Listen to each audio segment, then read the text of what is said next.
Eksklusif Bung Harpa, resiko politik di balik pergantian pelatih timnas.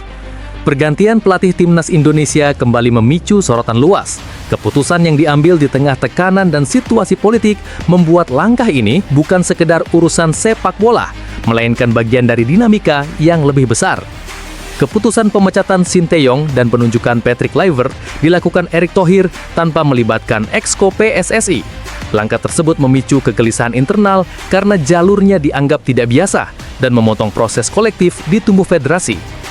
Situasi makin menarik ketika Bung Harpa mengungkap bahwa sebelum keputusan itu diumumkan, Erick Thohir telah memberitahu Presiden Prabowo Subianto mengenai rencana tersebut, menunjukkan bahwa persoalan ini punya dimensi politik yang tidak kecil. Satu yang mesti gua kasih tahu di sini, mungkin belum ada di mana-mana, ini eksklusif. Istilahnya, ET ngasih tahu ke Presiden, waktu pemecatan Sinteyong yang diganti Kluivert, ungkap Harpa. Menurut penuturan Harpa, Presiden memberi peringatan keras kepada Erick Thohir terkait risiko besar dari keputusan itu. Sorotan publik dan kegagalan performa menjadi ancaman yang bisa berdampak pada posisi politik dan reputasi pribadi. Ini bahaya loh, kalau sampai gagal, Anda bisa dihabisi. Respon Erick Thohir digambarkan Harpa sebagai bentuk kesiapan menghadapi segala konsekuensi. Sikap ini menunjukkan bahwa keputusan tersebut bukan langkah spontan, melainkan pilihan sadar dengan resiko yang diperhitungkan. "Siap, Pak. Kalau perlu saya dipecat, saya siap," kata Harpa menirukan jawaban Thohir saat itu. Bukan kaleng-kaleng, ini CV gila Vitor Pereira, kandidat pelatih timnas. Calon pelatih baru timnas Indonesia mulai mengerucut, dan nama yang paling mencuri perhatian adalah Vitor Pereira. Sosok yang disebut memiliki rekam jejak elit di Eropa maupun Asia. Reputasinya membuat banyak pendukung penasaran, apakah ia mampu membawa perubahan besar? Inilah profil Vitor Pereira, pelatih asal Portugal yang dikabarkan masuk radar PSSI sebagai calon pelatih anyar timnas Indonesia. Latar belakangnya membuat berbagai pihak menilai PSSI tengah mempertimbangkan figur berkelas tinggi. Dilansir dari Tribun Wowcom, klub-klub Eropa yang pernah ditanganinya antara lain Wolverhampton Wanderers, Wolves di Liga Inggris, FC Porto di Liga Portugal, dan Fenerbahce di Liga Turki. Rekam jejak ini menjadi sorotan publik. Vitor Pereira sempat melatih Wolves pada musim 2024-2025 hingga 2024-2026 dengan mencatatkan 14 kemenangan dari 38 laga, 5 hasil imbang, dan 19 kekalahan. Catatan tersebut menunjukkan dinamika yang cukup ketat di kompetisi Inggris. CV dari Vitor Pereira bukan kaleng-kaleng, karena ia adalah pelatih yang banyak menangkan trofi saat melatih FC Porto, Olympiakos, dan ketika berkarir di Liga Cina. Pencapaian itu menjadi nilai jual terkuatnya. Prestasi trofi yang diraihnya termasuk 2 kali Portugis Champions dan Portugis Super Cup bersama FC Porto, serta 2 trofi Liga Turki bersama Olympiakos. Sederet gelar ini menegaskan kapasitasnya sebagai pelatih juara. Vitor Pereira juga pernah menjabat sebagai pelatih Shanghai Port di Liga Cina dari tahun 2017 hingga 2020, di mana ia meraih 2 trofi Chinese Super League dan Chinese FC Super Cup pada musim 2018-2019. Perjalanan ini melengkapi portofolionya. Dengan sederet pengalaman di Eropa dan Asia, serta koleksi trofi, Vitor Pereira dianggap berpotensi memberi dampak positif bagi timnas Indonesia jika berhasil direkrut PSSI. Publik ini menunggu langkah resmi selanjutnya. Mengapa Arhan dicoret? Indra Syafri bongkar alasan sebenarnya. Keputusan pencoretan Arhan Fikri dari skuad timnas Indonesia U23 untuk SEA Games 2025 memicu tanda tanya besar. Publik penasaran apa alasan dibalik hilangnya salah satu gelandang muda paling konsisten dalam beberapa ajang terakhir.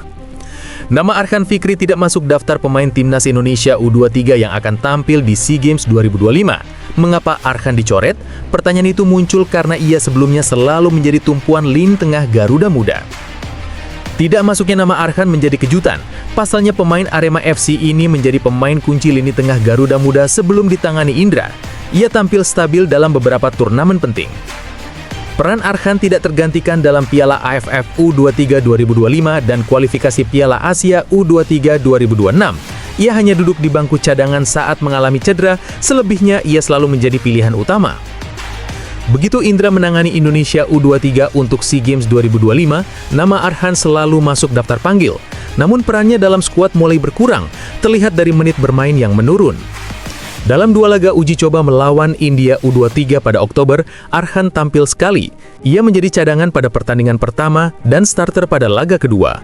Performanya masih cukup stabil saat itu. Selanjutnya, dalam laga uji coba melawan Mali, nama Arhan 2 kali tidak masuk daftar susunan pemain. Indra mengatakan saat itu kondisi Arhan masih diobservasi. Keputusan itu diambil dengan pertimbangan medis.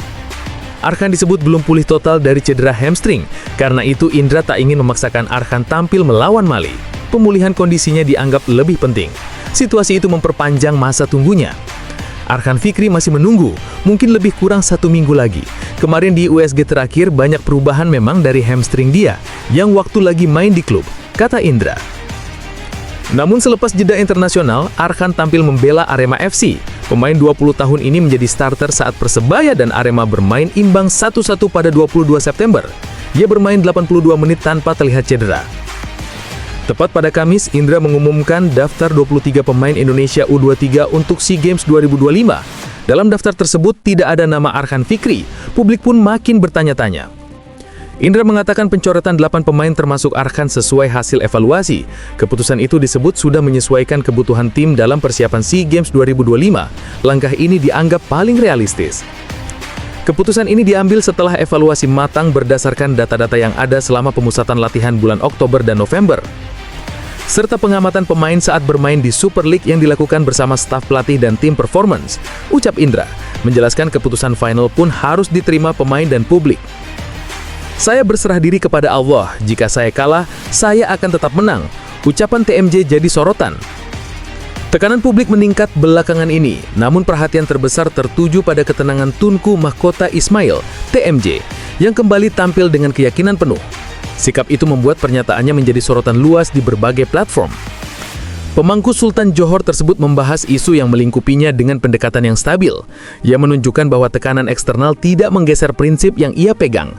Situasi ini membuat banyak pihak menilai TMJ memiliki ketahanan mental yang berbeda. Banyak orang bertanya, bagaimana caranya agar saya tetap tenang? Jawaban saya adalah, apa hal terburuk yang bisa terjadi? Saya tidak khawatir tentang apapun. Saya punya prinsip dan prioritas sendiri yang jauh lebih penting daripada omong kosong orang-orang. Ketenangan itu menurut TMJ lahir dari rasa syukur dan keyakinan spiritual yang kuat. Ia menegaskan bahwa hidupnya tetap berjalan baik-baik saja, tanpa mempedulikan serangan atau komentar negatif yang diarahkan kepadanya. Hidup saya baik-baik saja. Saya bersyukur. Hari di mana seseorang bisa merebut kopi dari tangan saya, itulah hari di mana saya harus khawatir. Untuk saat ini, saya berserah diri dan percaya sepenuhnya kepada Allah, katanya. Ia juga menyoroti pola para pengecam yang menurutnya cenderung bergerak secara berkelompok, menggambarkan tekanan sosial yang muncul ketika seseorang berdiri terlalu kuat bagi pihak-pihak tertentu. Para pembenci selalu bergerak berkelompok, hanya yang kuat yang berjalan sendiri. Ketika kemampuan kita terlalu tinggi, mereka akan bergabung untuk mencoba menjatuhkan kita. TMJ menegaskan bahwa kekuatan seseorang terlihat saat mampu bertahan dari situasi yang seharusnya membuatnya jatuh. Ia melihat kebencian yang muncul sebagai tanda bahwa ketegasan dirinya dianggap mengancam pihak lain. Tetapi mereka membenci karena kita masih berdiri tegak bahkan setelah melewati hal-hal yang seharusnya menghancurkan kita. Kekuatan seperti itu membuat yang lemah takut. Pernyataan yang paling menyita perhatian hadir ketika TMJ menjelaskan keyakinannya terhadap takdir. Ia menempatkan setiap proses sebagai bagian dari ketentuan ilahi, membuatnya tidak gentar terhadap kemungkinan kalah atau menang. Saya tahu Allah tidak memberikan semua ini untuk dibiarkan begitu saja. Setiap pertarungan telah diputuskan sebelum dimulai. Bahkan jika saya kalah, saya akan tetap menang. Itulah takdir, katanya.